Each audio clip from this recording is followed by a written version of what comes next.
Paris Saint Germain's celebrations for their first Ligue 1 title in 19 years were marred on Monday because of violence. Fans had been enjoying themselves in front of the Eiffel Tower, but there were reports of shops and cars being vandalised near the Champs-Élysées, with riot police also involved. Several fans were treated for minor injuries. Head coach Carlo Ancelotti, whose approach from Real Madrid was refused outright by the club just hours before, didn't even have a chance to make a speech before he and the players were led away by security officials. The club later released a statement saying, "Today should have been a day of celebration for the city of Paris, for the club, our supporters and partners. The party was spoiled by a few hundred troublemakers who have nothing to do with football, and even less with those that fill the Parc des Princes on match days with such passion and enthusiasm and in total security."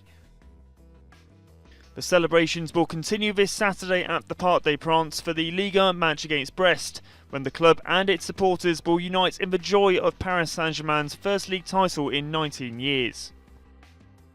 PSG have a history of hooligan-related problems. In 2009, a PSG fan was killed in fighting outside the Parc des Princes, the second hooliganism-related death at the club since 2006. Sporting director Leonardo did not attend the ceremony after being hospitalised overnight, reportedly for a stress-related ailment.